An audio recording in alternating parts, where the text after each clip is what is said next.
Thank you, Mr. Chairman. I have worked for, I guess, the better part of the last 9 months with my friend from Connecticut. He is always prepared. He is thorough. He is every bit as effective as a questioner in private as he is in public. But I would tell my friend from Connecticut, there were Republicans who told President Trump that he was wrong when he accused President Obama of wiretapping Trump Tower. There were Republicans who said it contemporaneous with the claim. So I would just ask my friend from Connecticut, no matter how heated the political debate may get, don't ever lose sight of that fairness and don't lump everyone together. There were Republicans who said there is no evidence to support that, and if there is, produce it immediately. To my friend from California, I would say you are correct. You are correct. We have spent the better part of the last 9 months looking at issues unrelated with this precise reauthorization.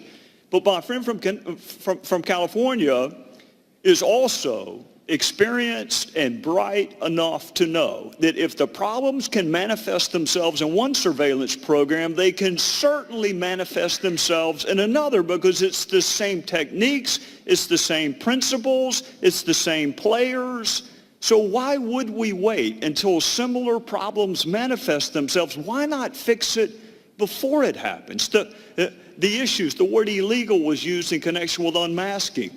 There's no illegal unmaskings. They may violate policy, they may be improper. It's not against the law to do it. But we've both been in the room, all three of us have been in the room, when principals with almost precisely the same job description had wildly disparate unmasking numbers. That doesn't mean a crime was committed. It doesn't even mean the motive was nefarious. What it does mean is there are different policies and paradigms being applied to the request to unmask. And what was most troubling to me, and I know it was to my two friends on the other side of the aisle, is in some instances the principal himself or herself was not even aware that the unmasking request had been made. That's not what we want. If we're going to trust a national security advisor, we're going to trust an attorney general with the power to unmask a fellow citizen's name, at least make sure it is the principal doing it. And we were all there. And we were all, I think, surprised at the testimony.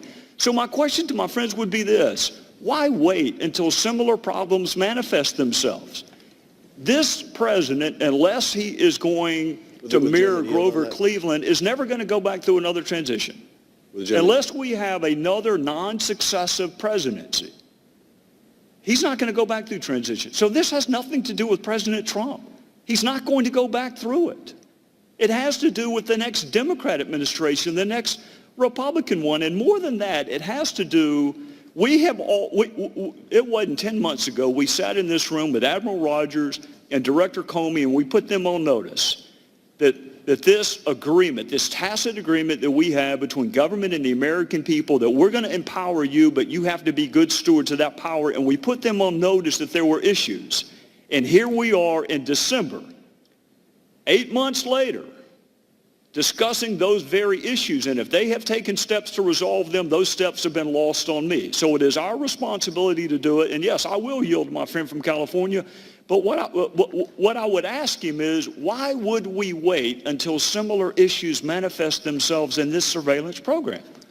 And I would ask my colleague, why did you wait? You're in the majority. You could have introduced an unmasking bill. You could have taken it up at any time.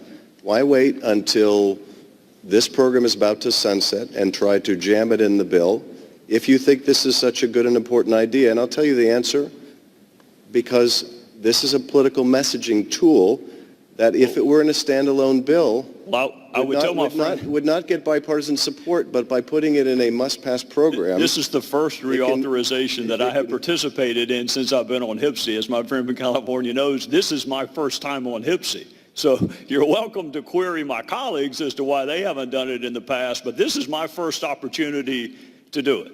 So I'm not a Johnny-come-lately to it. I was talking about it to Comey and Rogers, having been on this committee for a month. So you can query my colleagues, But you and I both know this is the first time I've been through a reauthorization on this program.